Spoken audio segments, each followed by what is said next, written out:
ইতিহাসের খোঁজে আমরা আজ বল্লাল ঢিপিতে।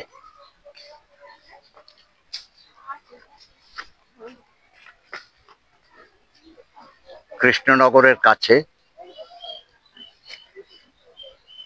এই বল্লাল ঢিপি। তবে ভিডিওতে প্রবেশ করার আগে আমি একটু বলে নিই যে আমাদের এখানে আসার সময়টা বা দিনটা ঠিক হচ্ছে অতি অল্প সময়ের মধ্যে, ফলে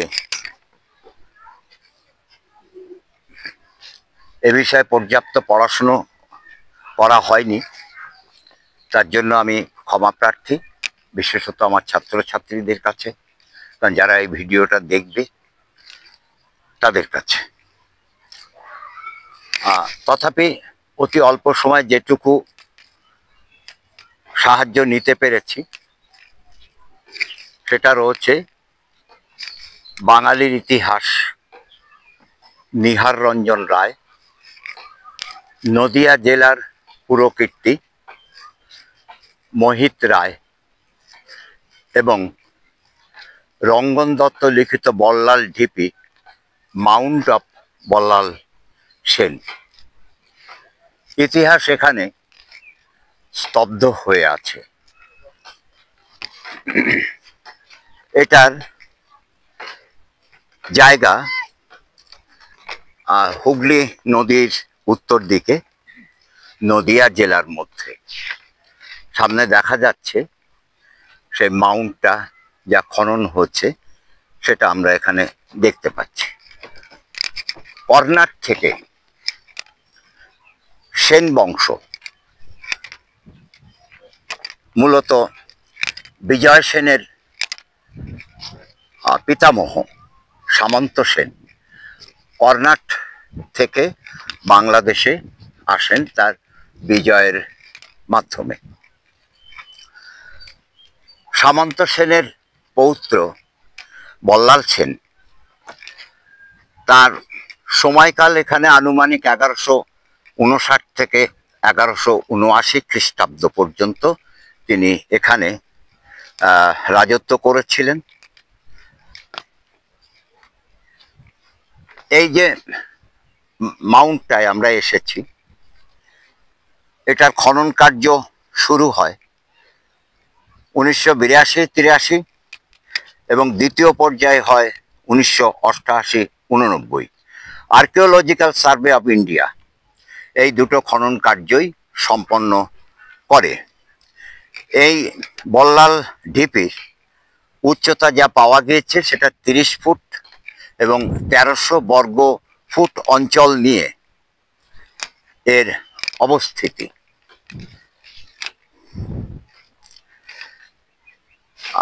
এর বল্লাল সেন যেমন একজন সম্রাট ছিলেন, তেমন ছিলেন একজন কবিও বটে। তার দান সাগর বইতে তিনি তার বিজয় ইত্যাদি সম্পর্কে কবিতা আকারে লিখেছেন এবং অসম্পূর্ণ কাব্য অদ্ভুত সাগর, সেখানেও তার অনেক বিবরণ পাওয়া যায়। এই ঢিপিটার উপরের অংশ নির্মিত হয় দ্বাদশ শতাব্দীতে এবং নিম্ন অংশের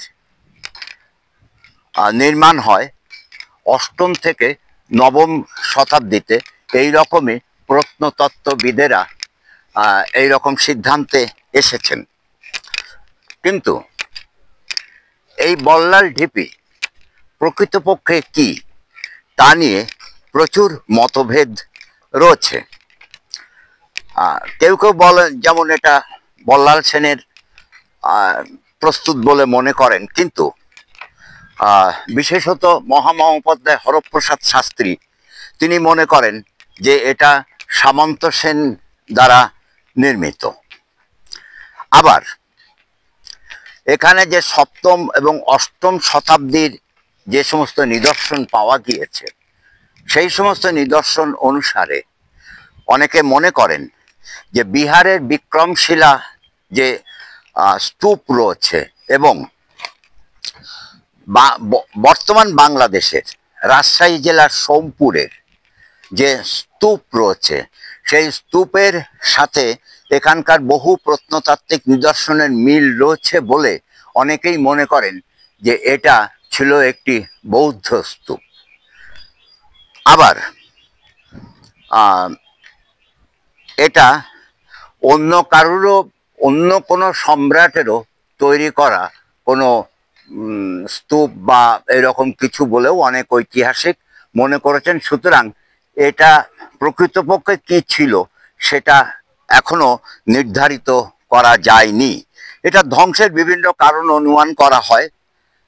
মানুষ এটা ধ্বংস করে থাকতে পারে, প্রাকৃতিক নিয়মেও এটা ধ্বংস হয়ে যেয়ে থাকতে পারে, তার কোনো সুনির্দিষ্ট তথ্য এখনো পাওয়া যায়নি। তবে আমি আগেই বললাম যে আমি পর্যাপ্ত পড়াশুনো করে আসতে পারিনি, পর্যাপ্ত গবেষণা এটা সম্পর্কে করা সম্ভব হয়নি, তার ফলে এটা সম্পর্কে কিছু বলা যাচ্ছে না। বিজয় সেনের অবশ্য নবদ্বীপ নদিয়া অঞ্চলে অনেক প্রাসাদ নির্মাণ করেন এবং বিজয় সেনের রাজপুর ছিল বিজয়পুরে, পরে যার নাম হয় বেজপাড়া, কিন্তু সেটা আজ গঙ্গাবক্ষে বিলীন হয়ে গেছে। অনেকে মনে করেন যে বল্লাল সেনের ঢিপি বিজাপুরের ধ্বংসাবশও হতে পারে। যাই হোক, আমরা আজকে এসেছি, আমার সাথে আছে আমার চিরকালীন দুই বন্ধু সুরজিৎ ঘোষ এবং পাচুগোপাল মল্লিক। আমরা একসাথেই এসেছি আজকের এই জায়গাটা পরিদর্শনের জন্য। ভীষণ ভালো লাগলো।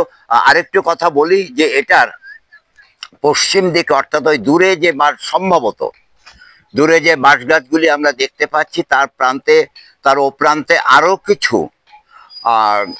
জায়গা ছিল যেগুলো কিছু গঙ্গাবক্ষে বিলীন হয়ে গিয়েছে এবং কিছু এএসআই খনন করতে পারছেন না, কিছু প্রযুক্তিগত সমস্যার জন্য, হয়তো নদীর জন্য কিছু সমস্যা হচ্ছে, এই জাতীয় তথ্যই পাওয়া গেছে। হয়তো আগামী দিনে এর সমস্যার সমাধান হবে এবং আমরা বল্লাল ঢিপি সম্পর্কে আরো অনেক কিছু জানতে পারবো। কিন্তু এইটুকু বলতে পারি যে ইতিহাস এখানে ঘুমিয়ে আছে। ইতিহাসের সাথে আমাদের একটু দেখা হলো, একটু সময় কাটানো গেল।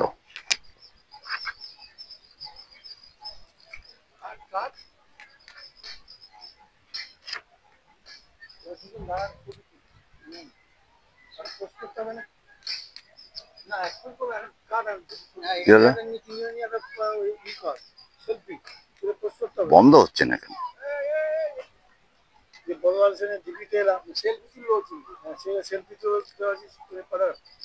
আরে কি হচ্ছে কি